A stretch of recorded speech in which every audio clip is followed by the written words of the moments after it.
पंगुर में सिंधीकरा public higher secondary school तरफां हर साल जियां हिन साल बि फूड गाला फेस्टिवल मुनक़द कयो वियो, जंहिंमें शागिर्दनि, शागिर्दियाणियुनि, वालिदैन, शहरियुनि तमामु वॾे अंग में शिरकत कई।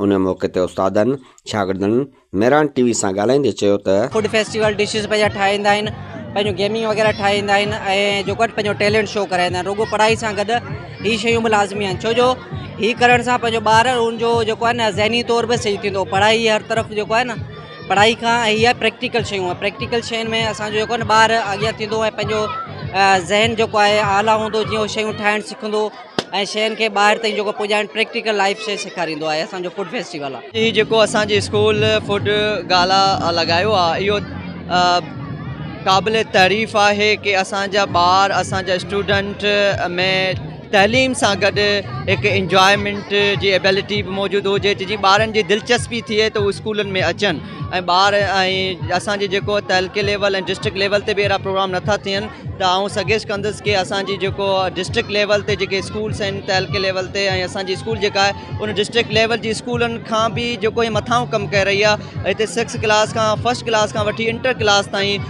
सभु ॿार ऐं सभु नंढड़ा ऐं हिते मौजूदु आहिनि ऐं इंजॉय करे रहिया आहिनि। सभिनी स्कूलनि में इहो सिस्टम हुजणु खपे कि तइलीम सां गॾु ऐं वॾियुनि टेस्टनि मेगा टेस्ट सां गॾु ऐं फूड गाला बि लॻाया वञनि ऐं ॿार जेको हुते सुठे नमूने सां इंजॉयमेंट करे सघनि। मैं इसी स्कूल की टीचर हूँ। आज हम जो मना रहे हैं फूड गाला, इस फंक्शन में बच्चे बहुत ज़्यादा लुत्फ़अंदोज़ हो रहे हैं, बहुत ज़्यादा इंजॉय कर रहे हैं, जिसमें तरह तरह की गेम्स हैं, तरह तरह के खाने हैं जिसको हम खा भी रहे हैं और इंजॉय कर रहे हैं। बाहर से आए हुए मेहमान जो इस फंक्शन को बहुत ज़्यादा इंजॉय कर रहे हैं। ये फंक्शन हम हर साल मनाते हैं, इस फंक्शन में बहुत ज़्यादा बच्चे जो है इंजॉय करते हैं। और यहाँ पर आज हमने एक ऐसा इवेंट रखा है जहाँ पे बच्चों को पता चलता है कि उन्होंने किस तरह अपना जो टैलेंट है दूसरे लोगों को दिखाना है। यहाँ पे बच्चों ने गेम्स लगाई हैं, मतलब हॉन्टेड हाउस लगाया हुआ है, खाने पीने की सारी बहुत सी ऐसी चीज़ें हैं, मुख्तलिफ चीज़ें हैं जहाँ से बच्चों को हम अपने बच्चों को ये टैलेंट दे रहे हैं और बच्चों का ये है कि हम बाहर किस तरह अपने टैलेंट को अप्रूव करें। फूड गाला फेस्टिवल में शागिर्दनि, शागिर्दियाणियुनि खाधे पीती जे शयुनि जा मुख़्तलिफ़ स्टॉल सजाए शयूं विकिरो कयूं।